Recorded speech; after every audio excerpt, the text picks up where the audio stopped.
We are now live. Rippers is just going to run her at the very last second.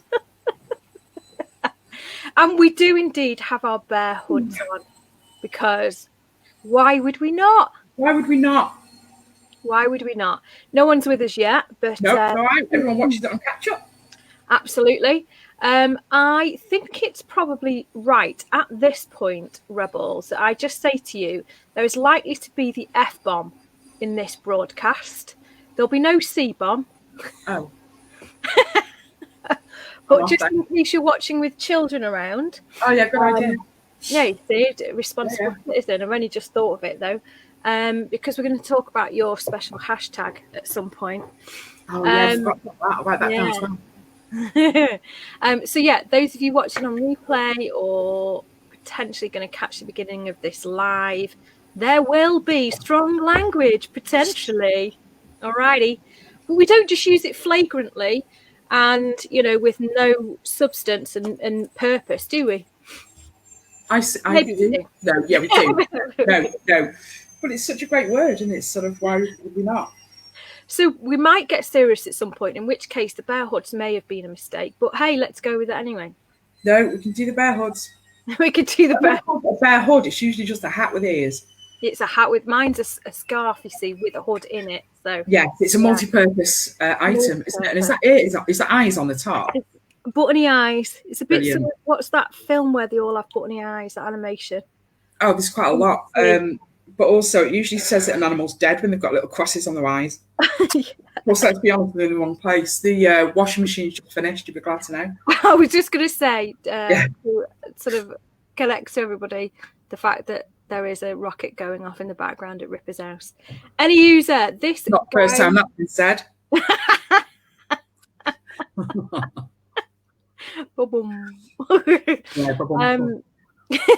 So this is not, it's our second live together, but it's our first official Master Rebel Rendezvous.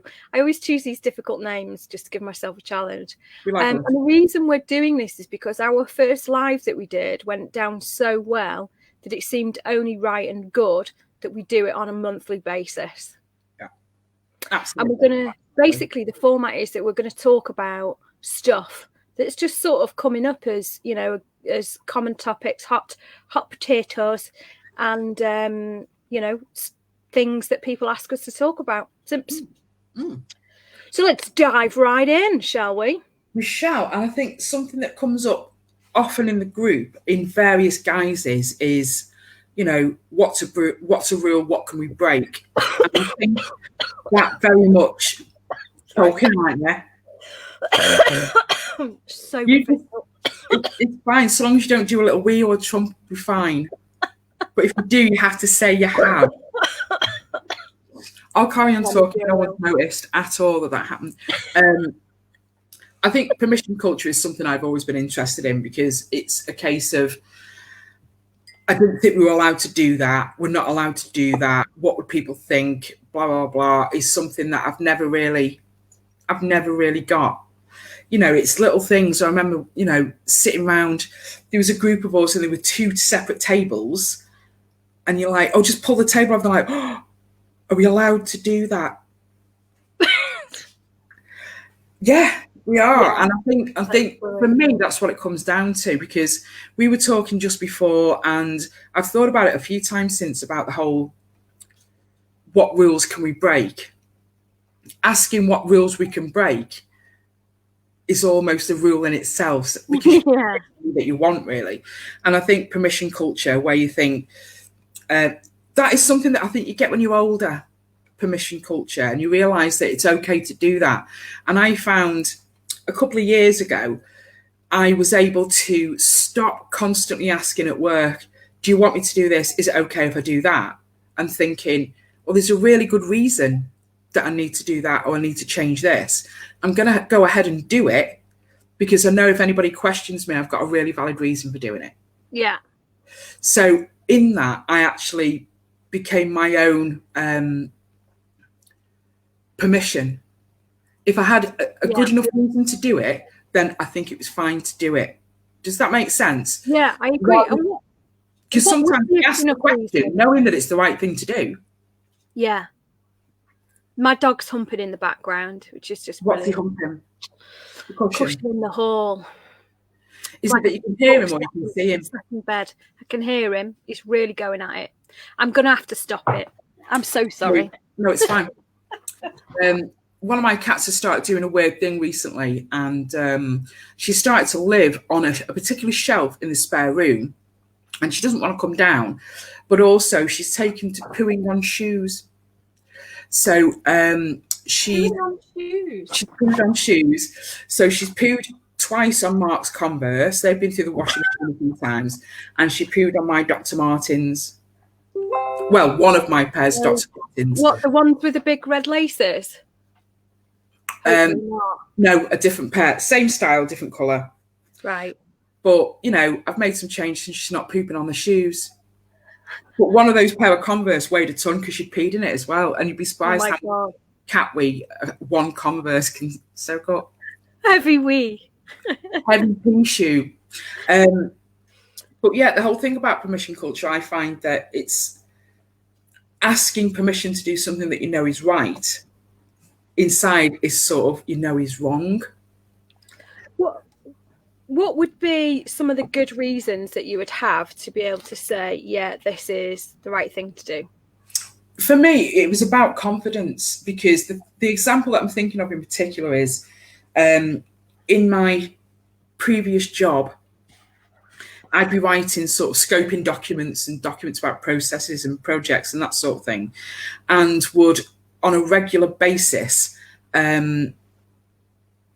check with my manager, is it okay that I do that? I knew it was okay to do that. And I was either, it was a better idea, or I was saving money, or I was making life easier for someone. So I knew it was the right thing to do. And I knew when I ring him, he would say yes. So why was I ringing him? I didn't need that validation. And after a while, I didn't need to do that. I didn't need to sort of take up his time. I didn't need to think, I'll send the email and then wait for his answer. I'd just crack on. If there was an issue, either I could talk him through and he'd understand, or make a minor change. And there's very few times that I've actually thought, that's a better idea, I'm going to do that, and it's blown up in my face. Yeah. I think it's a confidence thing. There's a client that I work with, they always say, better to seek forgiveness than ask permission. Yeah, absolutely. And I think that can work really well. And, you know, ultimately, sometimes it comes down to, for me, it comes down to, am I harming anyone by doing it? If not, then it's probably okay. Is it life or death situation? Is it unrecoverable if I do the wrong thing? And sometimes it could be just as basic as, well, it feels good. Yeah. So, absolutely. Funny enough, just before we came on, I posted something on Facebook this morning. I posted it, got it written down here, and it said, because I want to is an extremely valid because I don't want to is an extremely valid reason not to do something. Absolutely. And that is so true.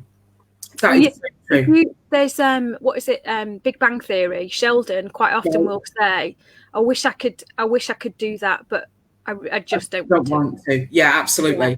And I think we've sort of talked about one of the master classes that's coming up is the art of saying no. Yes. And having the confidence to do that. So no doubt we'll do that sort of January time or something like that. Yeah, we'll get those rolling, hopefully January. It's part January of is a good time to say no. Yes, it really is. I'm always saying no to New Year's resolutions. Yeah, it's bullshit. No. Because if I want to make a change, I don't need to wait for a date in the year to do it. Yeah, absolutely. I do it whenever I like. So, and I think this time of year as well, we've got so much pressure. Yeah. But it's actually perceived pressure. It's not really true. I mean, just before we came on, me and you were talking that this year, me and Mark aren't buying each other presents. We've pooled our money and bought something that we want for the house instead. And it's, you know, that's a much better thing rather than stressing, worrying about, have I spent enough money? Because that comes that comes into it. Yeah. That Was comes it, into I it. think it might have been, was it possibly Matt Cavill Duffy who posted in the group a while back about maybe what I'm trying to actually wonder whether it was in the group at all. I think it was. The Martin, Martin Money. Yeah, it was me as well. There was a few of us that were talking about that. Yeah, he did I'm a a big video believer. on let's just stop buying presents because it's ridiculous. Yes, this year I am gift-wise, if we take Mark out of the equation because that's a sort of joint thing, I bought 2 other gifts this year. That's it. I mean, I will say it's easy for me because I haven't got a lot of family. But buying for sort of aunties and uncles and cousins and whatever, people that you haven't seen for a long time, when it comes down to it, it's often not about, I want to buy a really well thought out gift for someone who's really important to me or someone, who is close to me or something like that. You feel that you've got to. And people put themselves in financial debt. They go through all that stress. I would rather buy less presents, not stress, spend a bit more money on better quality food and do that sort of thing. And also, we're going to friends this year on Christmas Day and we're having chili. Nice. We're not doing because it's like, and Mark and I are doing Christmas dinner on Boxing Day and that sort of thing. So we're changing a little bit the days that you should do things because you must do this on this day. You must buy a present for this person. You can't do that. We must do this. Yeah. Really, this time of year more than anything, the amount of pressure that is put on us by what we see as that is what is done. Yeah. And it's not what's done. It's just what we've gone into agreement with. I totally agree. And it just gets so, I mean, I don't buy Christmas cards now and I haven't done for years and years. I'll donate to charity instead. But every time someone gives me a card, I'm like, thanks so much. You won't be getting one. Because as regards sort of presents and things, like I've only bought a handful this year. There's just a small few. I actually probably get more joy out of just giving people random presents throughout the year just because. Yeah. And I think that can be really, I love giving presents. I find it joyous and I do love Christmas giving. But it can just get so silly because then it's all this pressure about, oh God, how much do I spend? And what if they spend more on me? And what if they get me a gift and I didn't expect that? Then what am I going to do? Oh my God, I've got no time. I'm really trying to keep my head above water and blah, blah, blah. It's just ridiculous. Yeah, it is. We didn't discuss this, did we? But I love that. No, but it is true because I think when you think about it, December is where the most rules are in our lives. Yeah. Because, if it was somebody that actually, subscribes to Christmas and so on, it's the pressure is unbelievable. I mean, it always amazes me when you see telly on at Christmas and you've got that banner at the bottom saying basically, if shit's got that bad for you that you're thinking of ending it all, ring this number. Yeah. And you think, well, stop showing shitty stories on EastEnders then. EastEnders. I can't do the soaps. It's just so depressing. I was laughing. I stopped watching years ago. Well, I was at my mum and dad's the other day, and they were watching Corrie, and it was it's the annual disaster, isn't it, on Corrie? Oh, is it? Yeah. And there was some scene where a guy was basically clocked over the head and murdered and was lying in a pool of his own blood. It was real serious stuff. And then it's festive. Yeah, and then the music came on.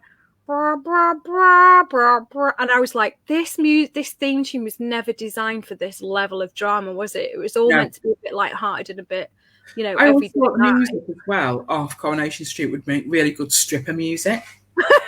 There's something really sexy about it. Next time you hear that music, just put a bit of thought into it. And I'm imagining a pole with someone called Ruby in heels, giving it all, Ruby heels. Yeah, absolutely. We used to play mouth trumpet a lot, didn't we, back in the OT days?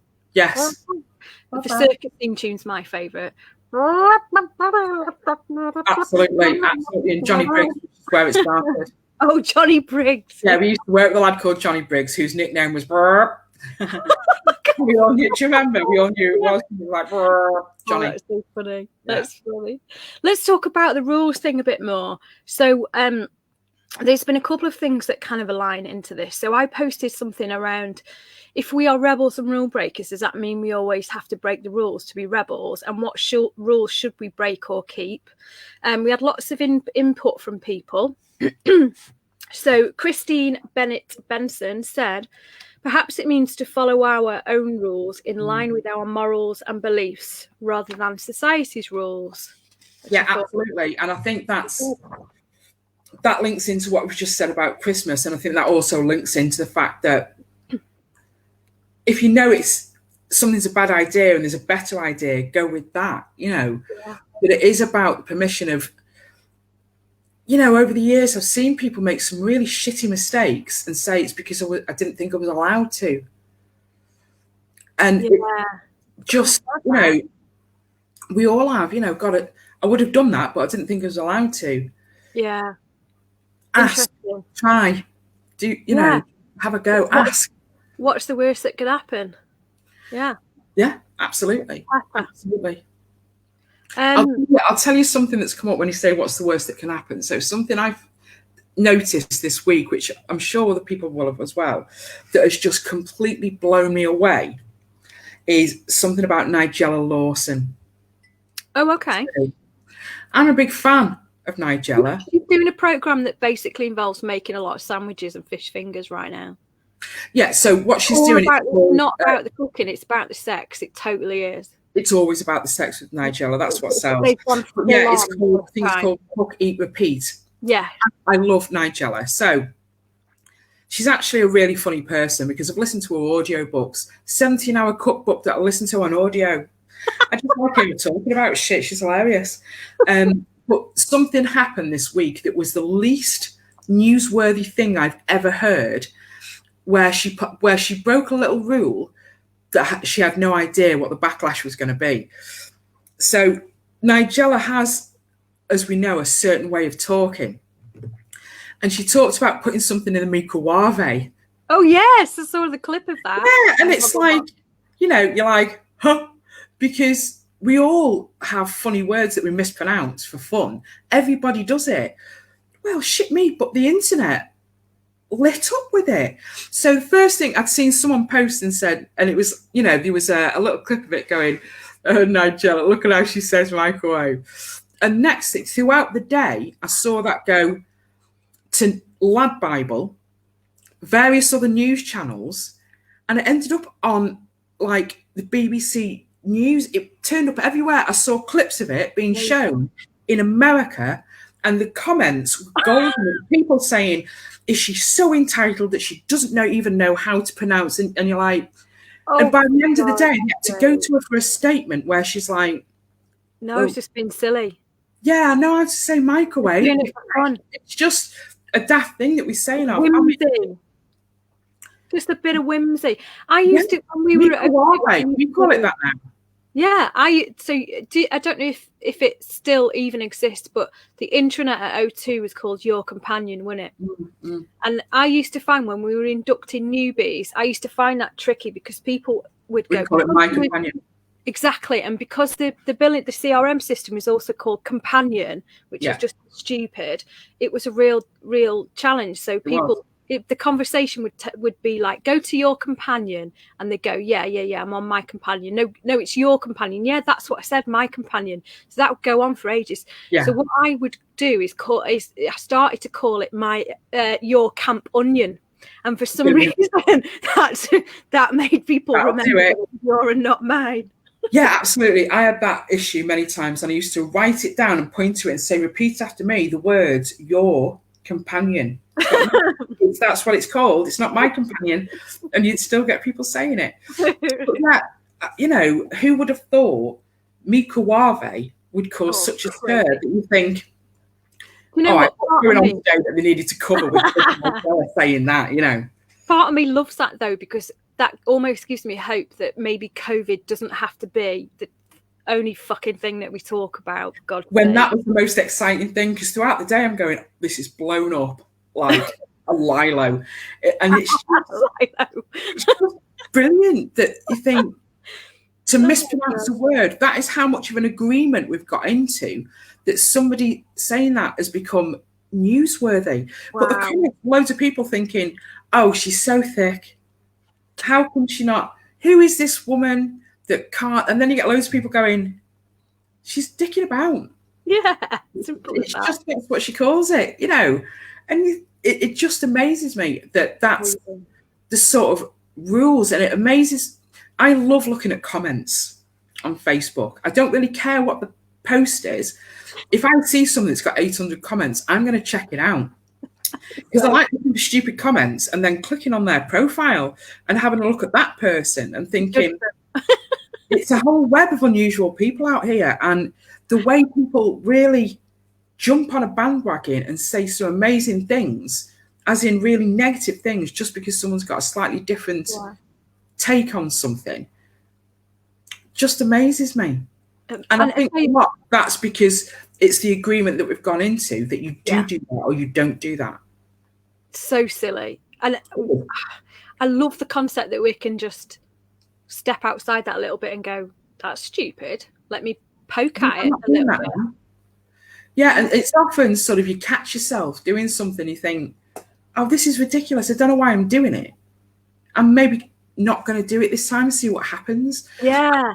Where the confidence comes from. And for me, that's been the amount of times I've actually done something a bit different or haven't done what I was necessarily thought I was supposed to do. And it's worked out for me. It's rarely backfired. Yeah. And that's where the confidence comes in, trying it and seeing what happens. Do you know what I'm thinking about all of a sudden? You remember in Lost, that big timer thing that they were meant to reset every so often, and they didn't know why, and they didn't dare to not do it. Yeah. Yeah, absolutely. Absolutely. That you think you have to do certain things. Because it's like, again, looking at language, something that's come up a few times. I know Julian mentioned it. I've spoken to, Yaz has mentioned it about corporate language. Yes. And that this is something that we think we've got to do. So Justin says, just to catch everybody up, I'd like to follow up on Karen's observation of, and he's done a very clever thing here. What he said is use of language, but he's put at the beginning of it. So abuse of language also at the same time. And what a tool it is in your personal arsenal.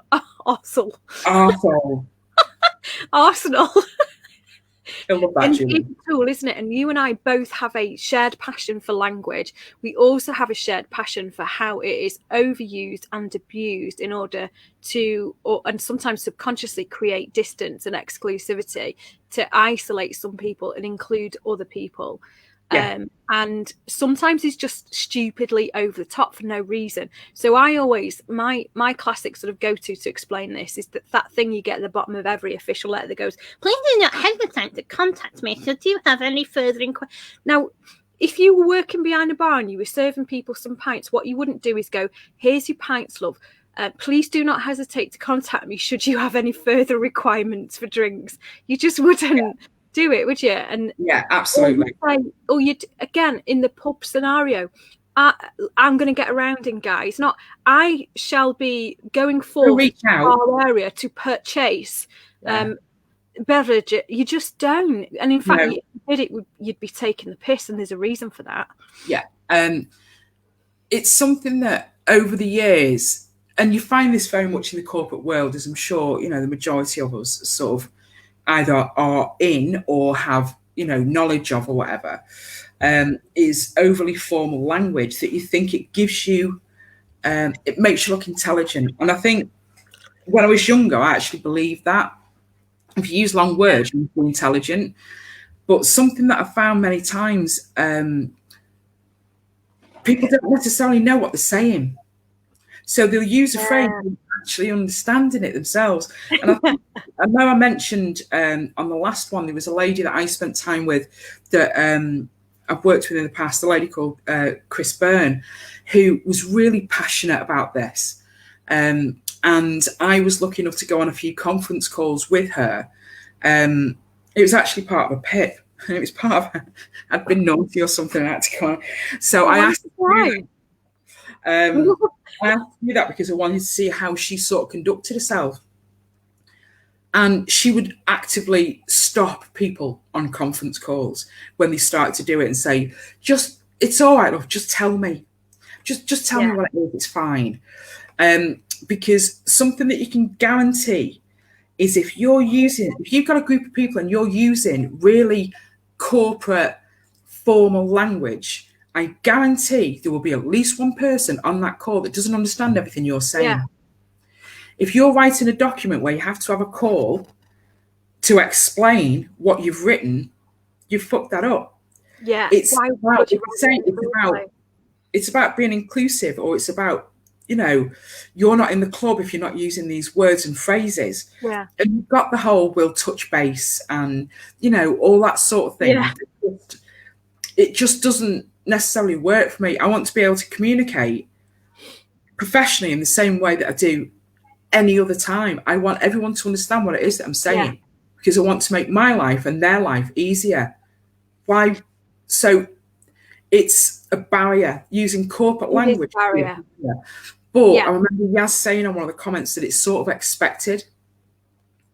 Yeah. And it's sort of, for me, that challenge would be by who?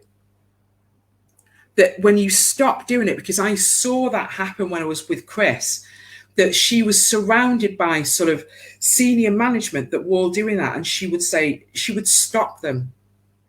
Wow. And I saw the effects of that. And I saw the effect of how those calls were conducted. And that was something that never left me. So I always sort of did that myself on calls where we would just be normal, just talk normally. And we all knew what we were doing. We had more of a laugh. Everybody was more supportive and people felt included. Whereas how often have you gone on calls, some sort of business call, where you get one person who's just giving it the bullshit, and there's just no responses? Because people don't necessarily get it or don't feel that they can be included. One of the challenges we used to get, didn't we, was, well, are we saying then that we can't have a good vocabulary and we have to dumb things down? About dumbing it down? Really not, is it? Because I would consider myself to have a superb vocabulary. Yeah. And I use it. I do, but I don't use it in a way that is, that isn't inclusive or that would cause an issue. And if I do, I somehow, manage to sort of reframe what I'm saying as well. But it isn't about dumbing down. It isn't about text speak. It isn't about laziness. It's about the fact that if you wouldn't it be better if you could just make really healthy, deep, meaningful connections with people? And language is uber powerful for that. And we've talked about this before, the power of language, the power of voice, even to make those connections with people. We could even go down the spiritual path with that, if we were that way inclined. But it is that the power of speech in general is unbelievable. And if you can, everything, it means everything. It really does. Yeah, I mean, it's surprising. I mean, the most basic things in our sort of past life, where we used to say to people, don't say sorry to keep you waiting, say thanks for holding. And it's completely true.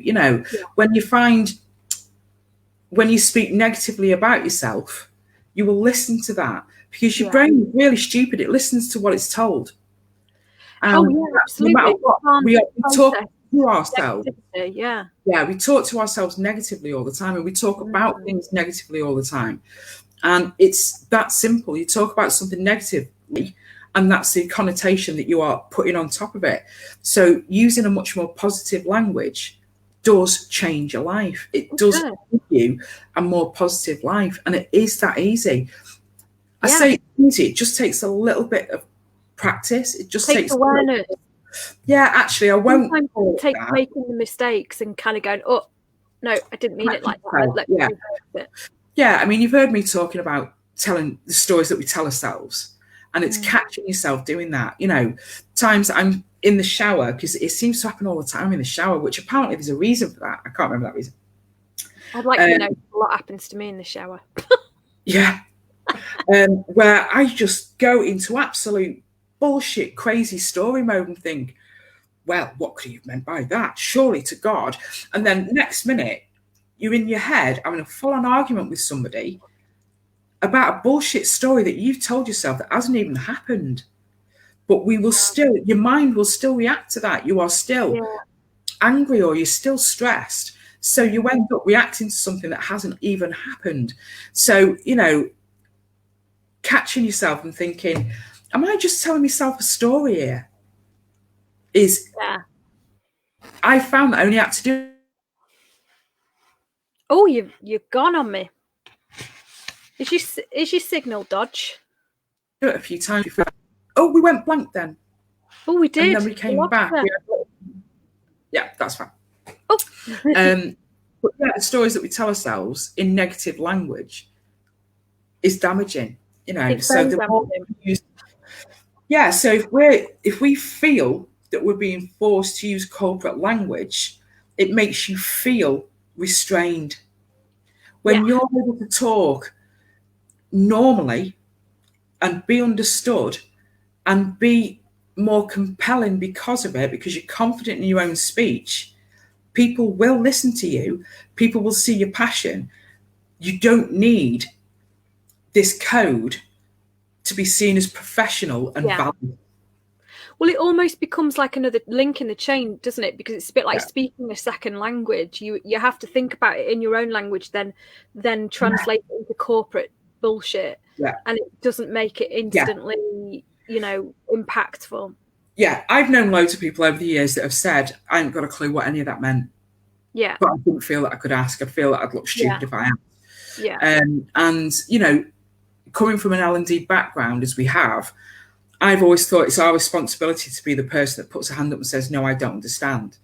Because, you know, when you say, does everybody understand? And you've got 10 people nodding, you know, 3 of them probably don't, because you can tell by the body language. I always felt it was my responsibility when I was involved in a project to be the one that goes, no, I don't understand. Yeah. Explain it to me again, because I've got to be able to explain it to to all these people. Over time, I wasn't embarrassed to say no, because it was my job to say, I don't understand. And how many times have we heard it where I've gone, no, I didn't get that. And someone's gone, oh, I didn't either. Yeah. What stopped you asking? Well, I always think as in the kind of professions we were and are in, it's almost our obligation to other people to say, as a learning and development professional, to be almost that mediator, to put your hand up for the normal people to go, hey, can we just potentially enhance this learning experience by talking like a normal person, please? Yeah, absolutely. And you find that people, when you say, no, I don't understand, can you put it another way? Sometimes you'll just get so much better, because they'll often go, what it actually is blah, blah, blah. And you think, I can just say that. That was so much easier. And how many times have we seen things like e-learning and that sort of thing that's just in really verbose language that doesn't need to be? Just stop. Just be real. Just keep it real. Just do it. Yeah, because it can cut down. It makes life so much easier when people understand what you're saying. It does. I've got some things for people to input on this whole rules business, and massive thank you to Justin Musto actually for putting this in our topics, because I think it's really good. So on the general idea of rule breaking, Cheryl Jackson says, to be a rule breaker, I guess you have to break rules, but to be a rebel, that's just about going against the grain, not doing as expected, whether that's following the rules or not. And I said, so do we have to break all the rules as a rule breaker? Is that our rule, that we have to break all rules? And she said, don't think so. That's just breaking rules for breaking rules' sake, which I agree with. Yeah. We had Angus said, rules are a social construct. They are fluid and culturally relative or relative. Angus is a really good techno DJ, actually. Oh, really? Yeah. And so when he's saying it back, it's just a conscious thing. It's just an agreement that we've gone into. That's all any of our rules are, is an agreement that we've gone into. That, you know, even sort of what time we eat, the fact that we go to work at 8 o'clock. 3 meals a day. We do this at the weekends. You know, you can't have curry for breakfast. Yes, you can. You can do anything. It's just often that isn't the done thing. They're not rules. they aren't There are rules. agreements. Yeah, I like Agreements that we've that. gone So into. cool. And actually, a lot of them we almost agree on somebody else's agreement that's made before us, because a lot of them exist before we even Oh yeah. are Yeah. born. We just Matt go along. Yeah, Matt Duffy said, if you can answer what a rule is, who made it, and what's the benefit of it, then maybe you should respect the rule. My issue is when people confuse rules with laws. Laws are set for a reason. Rules are made by people who think they're more important than they are. Sometimes that's the case. And I think even the laws thing, that when you look at that, the whole legal system and the fact that there are authorities, that is an agreement we've all made in itself, isn't it? Yeah. And we need that, because it's amazing the amount of times you'll see people that maybe will, speak really derogatory about the police, but they're happy to ring 999 if something goes wrong. It's because I also like, on Facebook, when you joined the local sort of police thing, which is always worth doing, because everyone seems to have the posts that they put up of wanted people that are hilarious, and everyone talks about the hair. But it's amazing, our local police in my area are actually pretty good on Facebook, that they put a lot of stuff on to say, this is what we're doing, this is what we're up to. And it's actually well received. So at one point you used to say, they'd show that they were patrolling an area, and you get people going, go off and catch some criminals. And you're like, that's kind of what they're doing, dude. They've just told you that that's what they're doing. They're patrolling the area to stop it happening. And the next person, if something happened, would say, where's the police when you want them?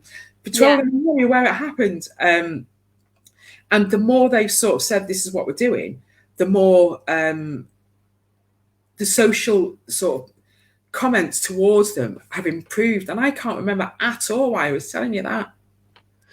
The laws thing. The laws thing, yeah, and that I can understand. We need laws, to help us in a way, to protect us, not just force us to do the wrong thing, which is often what we see. They're often there. Well, I mean, think about traffic in real life, won't we? Yeah. I mean, look at how many people drive every day without any hitch, and then our agreements that we've gone into. You don't have to stop at that red light. You can plough through. Driving on the left side of the road. All of those things. Yeah. Drinking vodka while you're driving. It's all of those things are, yes, they're laws, but they're actually agreements that we've gone into for a good reason. Yeah, I agree. Jeff Biggins said, I think it's important to not define ourselves through the lens of rules that we then seek to break or uphold. Living an authentic life will sometimes be in harmony with some rules and sometimes not. I've known a few people, one I nicknamed Little Oedipus, whose permanent stance of opposition seemed to be a flipped rule that then constrains them. I know someone like that as well, someone who argues the toss just for the sake of it, because they want to be the opposite, and they end up trapping themselves in to their own argument, even though they don't believe in it. Yeah, absolutely. And I think we do tend to do that, and you get a lot of arguing on Facebook. I mean, obviously I'm talking about Facebook a bit because, we're all here. And people will either argue or sometimes the complete opposite. An absolute pet hate of mine, I posted about this, and I've thought about this so much, is delete if not allowed. And it's something that you see often. And it amazes me. So, for example, you'll get a group to do with lost and found property. Someone will post in lost and found property with a picture of some lost property and start off with, delete if not allowed. Dude, it's absolutely the purpose of So why would it not be allowed? And I think the first time I saw it, that's the seek forgiveness, not ask for permission thing again. Exactly. And I've seen people get a good paragraph out of that. Not sure if this is the right place to post it or not. So please delete if not allowed. And then you think, I'm imagining some admin sitting around going, shit, this shouldn't be in here. But I don't know what to do, because they haven't said I can delete it. So maybe I should delete if not allowed. It drives me mad, the delete if not allowed. I tell you what else drives me mad, and this is one of the reasons why I've said in this group people can self-promote. You know, I'm quite happy for people Yeah, to promote their businesses because yeah, quite often there's a real good intentional purpose behind it that aligns yeah, to our message. yeah, And you know, I'm all about let's make our small businesses thrive. And yeah. what I tend to find is you get your business-based networking groups that won't allow you to post about your business. Now, I know there's a limit because what you don't want is people absolutely taking Everybody. constantly advertising themselves. Yeah, But to not be able to talk about your business or to offer help to somebody within the group, because often there's rules like you're not allowed to private message anybody offering help. oh, Never mind, like, you know, posting in the group about your business or what offers you've got, or even talking about it. And I just think, what do you talk about then? If you've got a business networking group and you're not allowed to talk about your business, what the hell is that about? what you have Crazy. to do is take a picture of sunset in the morning and say, lovely journey to work this morning. But I can't tell you what my work is. No, or where the sunset is, and someone will say it's off topic. But it is interesting, sort of what is and isn't allowed in But then groups. the opposite of That's what that is, it's an agreement. it is. But then the opposite of that is on LinkedIn. So many people over the last few years have been like, this is turning into Facebook. Now, frankly, I'm glad because I would much rather find out about people's human lives and who they really, really are. I am much more likely to do business with somebody who I feel like I 100%. know. Yeah, 100%. I think anything that you're doing, if you're getting your tires changed, I would rather have the option to go somewhere that was a nice mechanic. I would rather see people. I mean, it's because it isn't just the product anymore, it's the experience. Yeah. It's like when you go to have your hair cut or something, it's not just the haircut, it's the experience. You know, obviously when you go to a restaurant, it's not just the food, it's the service. Our local butchers, Shaw's Butchers, Runcorn, amazing, absolutely amazing. And they make little videos and they're not just talking about what they've got on offer that week. You can see them as people because that butcher is those people. It is Gary and his son Dan are just amazing people. And so many people go there because of them. Yeah. So I don't want to do business with a faceless person if I don't have to. I would much rather see who that is. And I think we're seeing that coming through much more often, where you see businesses that advertise not just the product, but the reason that they've made the product, or, you know, that they're doing something ethically, or they're a family business. And we know during COVID, a lot of people have talked about shopping local and that sort of thing. And it's about knowing sometimes the people that you're doing business with. And that, to me, is often what comes down to, you know, if we're going to go out somewhere to eat, it's the food is part of it, but not all of it. It's also, do we like the people there? Is it a nice place? It's not just the food. Otherwise, you could just get a takeaway. Exactly. I think that's definitely a shift now, that people are understanding that, you know, the more human you are, the more people know who you are and what's important to you. I mean, I remember a couple of years ago seeing a post that really inspired me on LinkedIn. There was a lady who was saying, you know, I'm lucky enough to have done so well in my business that I've been able to buy a gîte in France and spend most of the year there, and it's really fantastic, and I'm, you know, so grateful and all of that stuff. And I thought, wow, that's really inspiring that she's, you know, she's built her business to that point that she's now sort of basically saying to people, listen, I'm off, and I'm this is, you know, may not see me very much now because this is the fruit of my labor. And people were like, this, I think you meant to post this on Facebook, love. And she was like, no, absolutely I didn't. And that really stuck with me. And I'm seeing more and more of that now, which I think is a joy. Yeah, absolutely. Fiona Nichols, my lovely friend Fiona, says, I follow, and this I think just beautifully encapsulates it, I follow the rules that fit in with my beliefs and make sense to me, and ignore the rules that are nonsense to me. Yeah, absolutely. Absolutely. And also Gaz Rowley Jones actually says, if we don't if we don't follow the rules, or break the rules, we never reach new levels. I see rules as guidelines, and I usually ignore guidelines. That's so rebelly. I think it is about picking your battles. Yeah, it is about picking your battles. I think for the sake of just going against, putting it to the man, for the sake of it, starts to become a rule in itself. Yeah, that actually you're just making your life harder. So, good luck to you. Yeah. I think if you see something that you don't agree with and you've got a better way, go for it. I think sometimes as well, it's easy for us to say, I don't like that. That's not the right way to do it, but with no suggestion of how.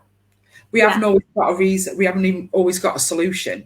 Yeah. It's really easy at the moment for us to say everything in the government has been done wrong. I'm not saying it's done right or wrong, but if there was really easy ways to sort everything, it wouldn't have been a bloody pandemic, wouldn't it? This wouldn't have happened. So, nothing has been easy to sort out at the moment, and it's just a case of let's try and find a better way. But rather than saying, fuck you, I'm going to do it my own way, or I'm just going to fight against you for no reason, maybe have a suggestion. I agree.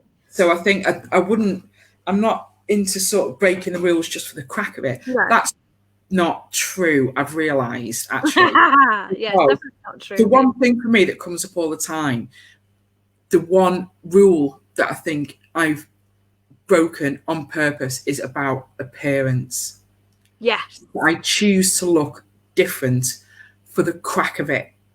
Yeah. For no other reason than for the crack of it. But that is something that is sort of, But there's something in that about that. There's two sides to that. One is embracing who you really are, and the fact that you can do that confidently. Yeah. And the other is almost this sort of slight. And I think you and I probably have this in common, but in perhaps slightly different ways. We both have a bit of an urge to, in our own way, poke at things a little bit and go, hey. Definitely. See if this annoys you. It is a complete tangent. I was talking to someone yesterday. Now, the person that I was talking about is just a really beautiful young woman. Okay, so she's in her 20s, gorgeous figure, absolute stunner. And we were both talking about our own body issues. And we were both saying how it's awkward sometimes walking around naked in front of somebody.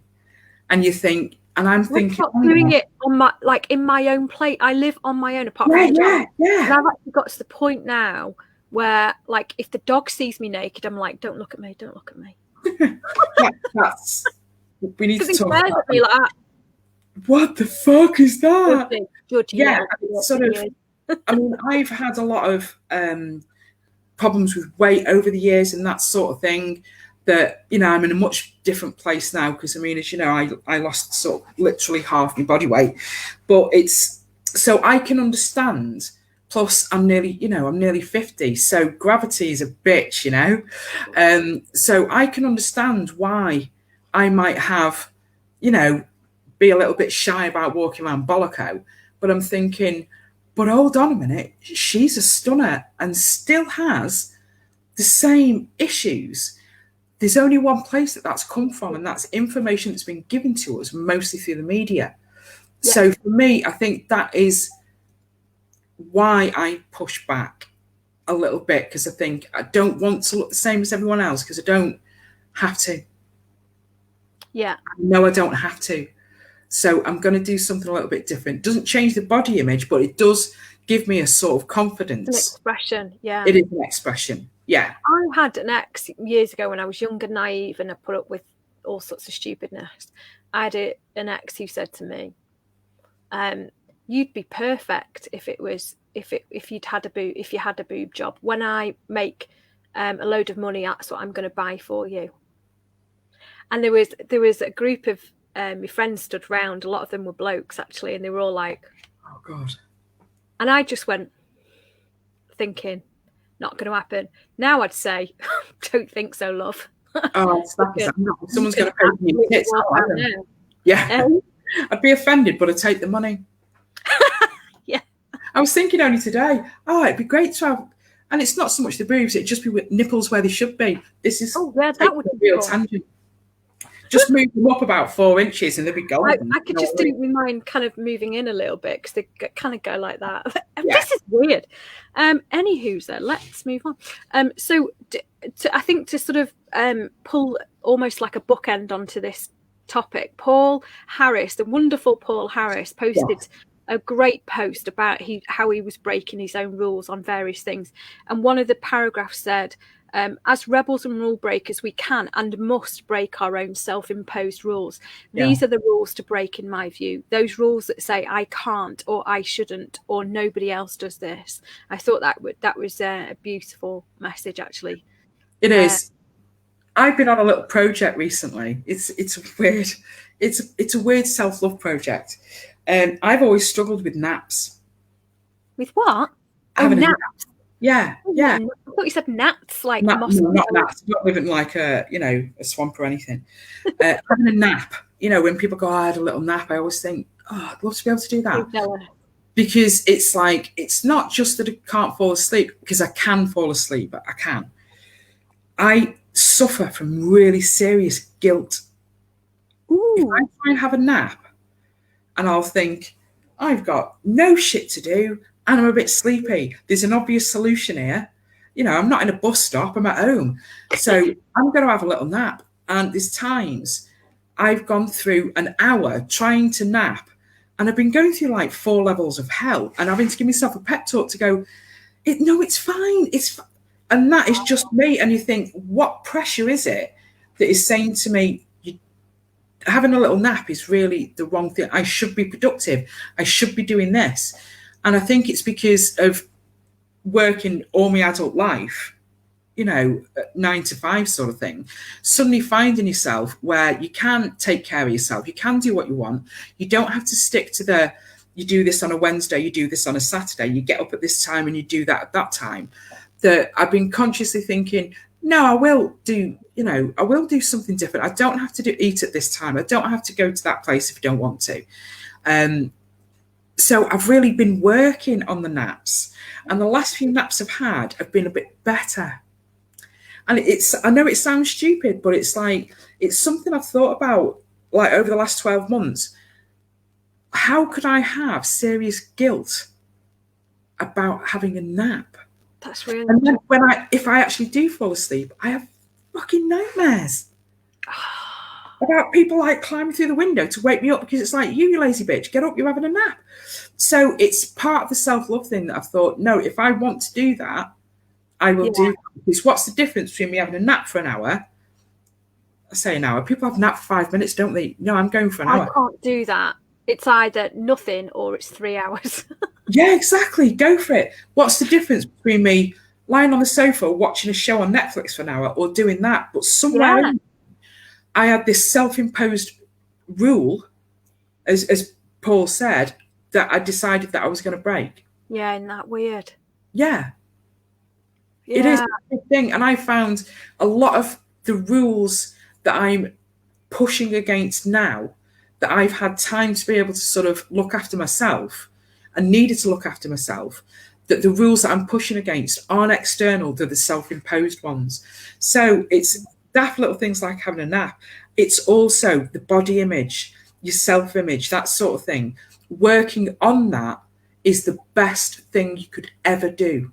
Yeah. I must admit, I find that do than that. I find that really difficult, particularly at the moment. I weigh heavier than I've ever weighed, and I go through waves where I think it's okay, I'm all right, and then I go, yeah, but I can't wear all those beautiful clothes that I've got that I really love, and if it comes to an event, I'm gonna really struggle to find something that suits me, and when it comes to the summer, I'm going to be paranoid about my arms again, stupid stuff like that. Yeah. And I do have a constant battle with that. Yeah. And then I was talking to my mum about this the other day, And my mum was saying, oh, you know, I was looking at photos of when we were on that cruise for your dad's 60th. So this is over 10 years ago now.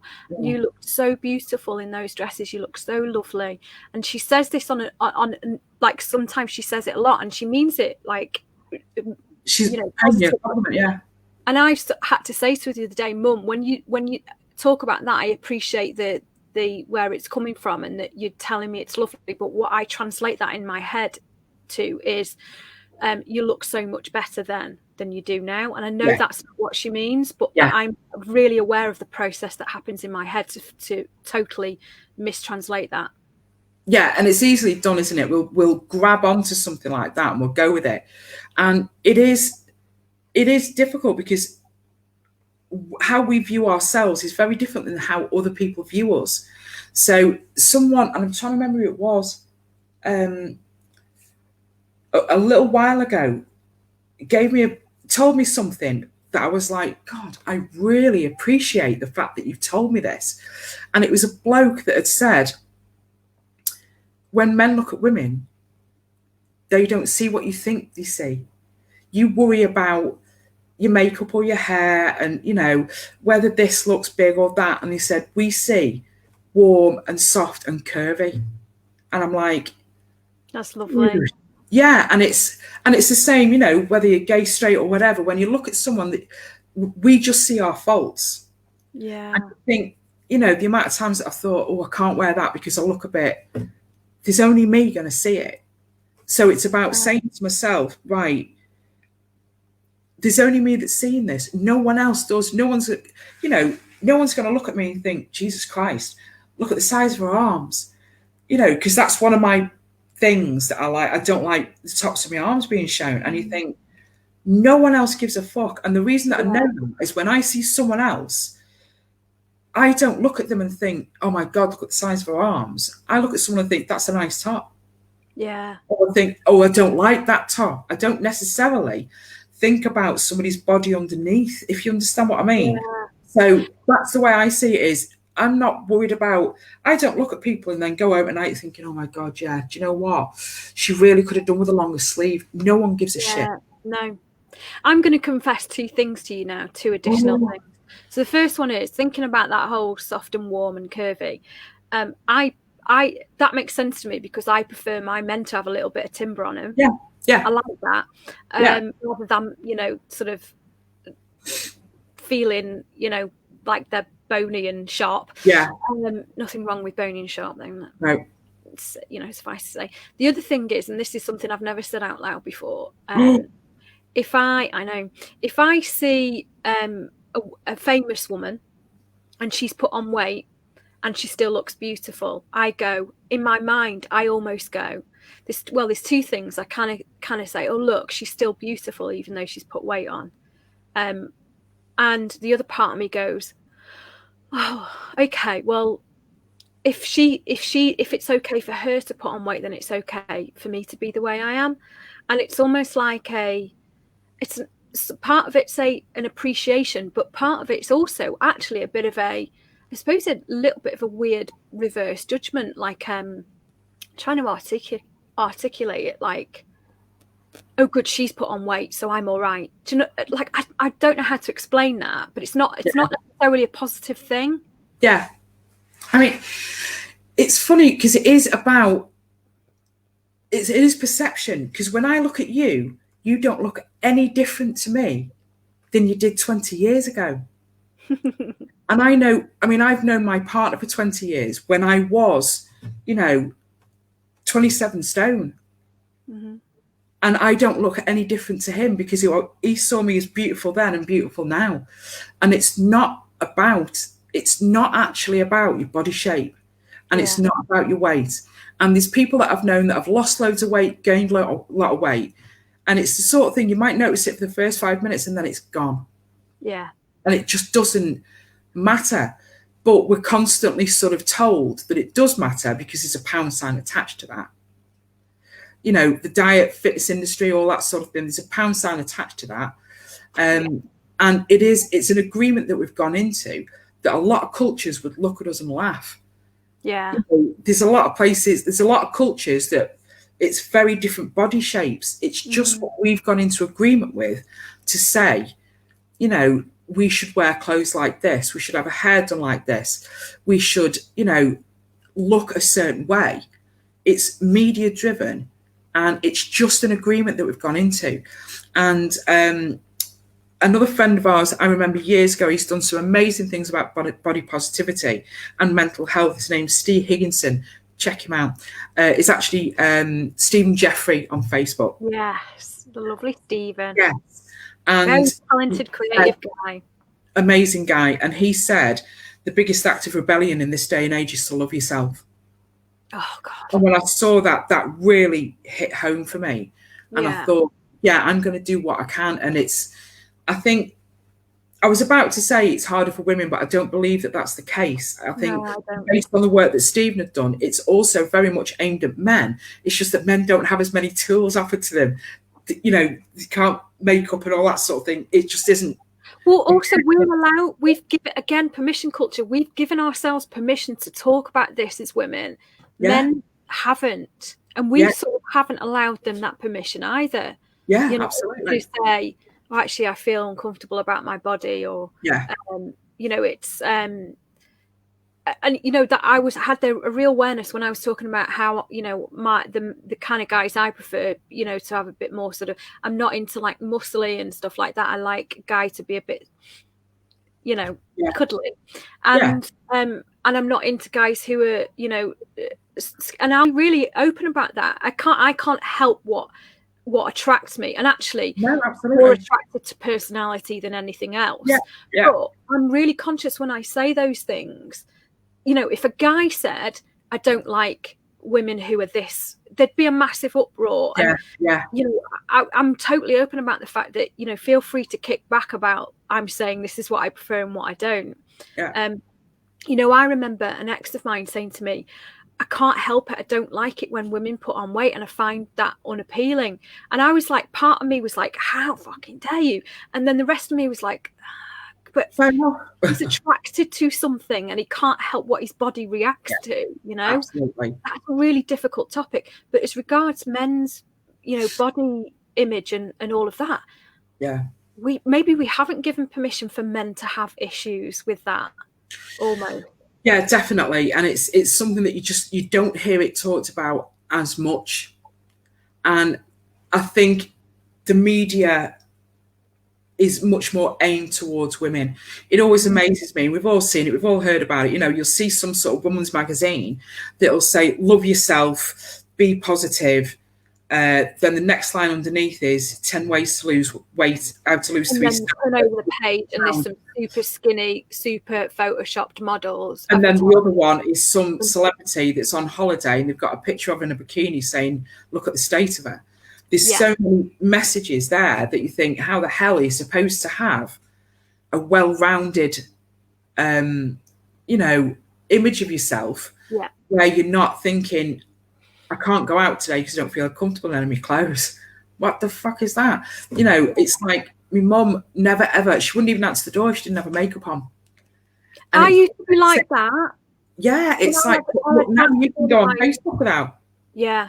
In my 20s, particularly in early 30s, I had very bad skin. It's very good now, thankfully, but I think that just comes with age. But if the postman rang the doorbell, I'd be like, oh my God, what am I going to do? What am I going to do? I'd be so paranoid about it. But I don't know if you saw the post I put on the other day about Megan Thee Stallion, her interview with Jonathan Ross on Saturday night. Inspiring. I mean, she's incredibly beautiful. That body shape is like something out of an anime, you know. Amazing, and absolutely beautiful. But what I found most appealing about her was her attitude and how she talks, and I'm sure she has this, you know, moments where she's like, oh, I don't like this bit, and so on. Everybody has. But she's promoting this kind of F you attitude. I am who I am. You like it or you don't. And there are a few, you know, that's starting to definitely gather momentum now, that whole movement, isn't it? And I'm really glad about that. Yeah, because I mean, I've noticed that we even have to talk about it. Yeah, on adverts as well. I have started to see now. We've all started to see different shaped people. Yes. Yeah. And that's good because you've got different shaped people, you've got, people from different ethnicity, different, abilities, that sort of thing. And it's really good to see that coming through. Really It good really to see that coming through, because it's absolutely true. There is nothing sexier than confidence. I agree.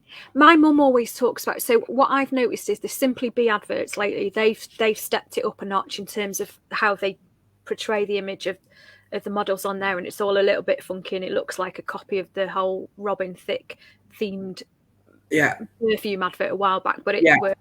Yeah.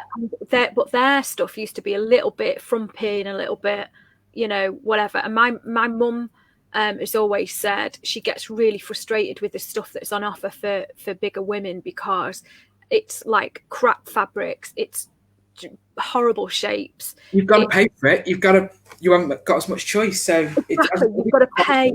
Yeah, and you've got to pay top dollar designer, price tags for really beautiful, bigger clothes, and that I think is just awful. Yeah. Same for men. I think it's even harder for men. At one point it was very difficult to get bigger clothes, and I'm sure it's the same if you're really petite. You end up going to and buying kids' clothes. Yeah. But I think for men it's probably even harder, because I know it's not an issue for me now because I can go into pretty much any shop and buy clothes. But at one point I was limited to maybe one or two places that I could physically walk into, that basically what they had on offer was what you were buying, or you were getting stuff off the internet. But now there's so much more. So most places do a much wider range, but not necessarily for men. So I think that's true.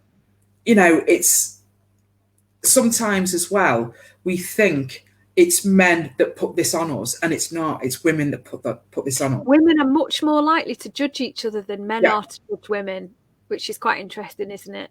Yeah, absolutely.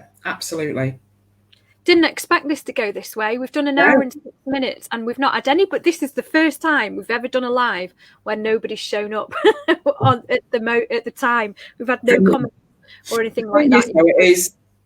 It's 11 o'clock on it was 11 o'clock. Yeah. In the morning. Because I often watch them sort of later on when I've got time to do so as well. So that's good. Yeah.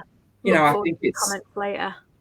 Yeah, I like being able to watch this whenever I want to watch it. Yeah. So the fact that it goes out when it goes out, it doesn't make any difference to I love it. Watching it. I'm having so much fun doing this sort of thing. Yeah. It's only right that we talk about, and here comes the swearing, not that there hasn't been any already, the no you fuck off situation, or also known as #NYFO. Yes. So a little bit about that. So, for example, Julian, that we've mentioned before, there are several of us that are in this group that have known each other for years via another group. So it's a Facebook group. It's a Stuart Lee sort of fan group, and it's an amazing group, and it's not for the faint-hearted for sure. But I've met people and made friends in that group that mean a lot to me, that I know in real life, not just online. And one of the things that sort of came up a while ago was the whole no you fuck off. There's loads of hashtags. And it sort of came from people posting jokes where it's not the sort of group where you would post a joke. So they would post it, and then at the bottom, it was like, no, you fuck off. And it just took off, turned into a hashtag, and pops up often, And, I've ended up doing some videos over the last sort of 12 months and that sort of thing when I was out walking, where that would pop up. And I think the first one was I was on the way back, because as previously mentioned, I like to mix walking and day drinking. So by the time I got back, I was usually a little bit worse for wear, but why not? And I had stopped at the local shop and had bought some bits and pieces for tea, and the bag was heavy. And as I'm walking along, I saw someone had got like a co-op, one of those little, it's like a basket but on wheels, and it had been dumped in a bush somewhere. And I stood there and looked at it and I thought, I'm having you. Put my shopping in the bag and was wheeling it home and made this little video. And it just made me laugh, and it made a few people laugh. So I ended up doing a few, and one popped up on Facebook today that was a year old, and I'll post it in the group later because Yeah, do. as well. And it's just the thing that I like about it as well is it is no, fuck off, I'm going to do my own thing. So that's one of the reasons that I've always liked it. Plus, you'd be surprised. It's like some people are like, oh God, that's a bit. What do you mean by that? And you think, it's almost to me, it's almost become like an affectionate as well. It's absolutely. So one of our friends and members in here from Sharon, is that? Can you read that? Is that? It's brilliant. What did it say? Just give me some what? Give me some sort of sign. No, you fuck. So I've got various things that people have bought me as well. I've got like a t-shirt that Christine that's in here bought me. I've got a key ring and that sort of thing. The whole the no you fuck off thing, it just tickles me. It really does. It's now become like your tagline. It unfortunately somehow has. I could have done a bit better, I'm sure, but I think it actually sums it up. So I think we need to do a whole piece on what's your tagline. What would mine be? Oh God. Percy, stop it. Yeah. That fuck you little shit. Yeah. So yeah, that's what the NYFO is. And I'm sure people that are also in the other groups with me, feel free to. Yeah, we've got a couple of them in here. Yeah, we have. Definitely. Yeah. Oh, I love this. We could go on for hours, couldn't we? We have. The thing that I need to worry about the most at the moment is that my trial has expired for McAfee, and it's just popped up, and it's like, I better just do it. I need to do it. That's the little rule. I don't have McAfee anymore. I have something called Total PC. I don't know. I can't vouch for its efficacy, but I have it. Good update. Yeah. I do need something because as soon as I haven't, I'm gonna get pop-ups on. I'm gonna get really bad pop-ups. I'll click on the wrong shit, and I think, well, there you go, McAfee. It's 20 quid for one device for the year. Maybe I just at all. Yeah. Mm-hmm. I'm just worried that it's going to try, funny enough, and ruin my life because when I've had it in the past, it's like we're going to stop you doing shit. I don't want them to stop me doing shit. No. Don't want that. No. Well, Mrs., we've got a couple of topics that we didn't manage to cover, but we can do that next time. And I suspect this might be the way of things, that we end up going off-piste. Yeah. And that is actually the point, isn't it? Yes, really? Yes, it is. So hopefully our replayers will enjoy this. Yes. Please remember for next month, guys, we'll book in a date for that soon, but keep the topics coming. Lisa actually had a really good one, and I'm so sorry, Lisa, because this was a really good one, but we'll talk about this next time. She asked the turning points. Pardon? Was that the turning points? It was, yeah. So Lisa asked, would love to hear your thoughts on tipping points in your life, and what stage have you sat back and changed path just because and it's gone off the page, it feels right, I think. What does that actually feel like, and what were the signs? So let's mark that as a key topic for next time, because I think it's a really, really good I do. question. Yeah. Guys, thank you so much for tuning in on replay. I'm saying into the future.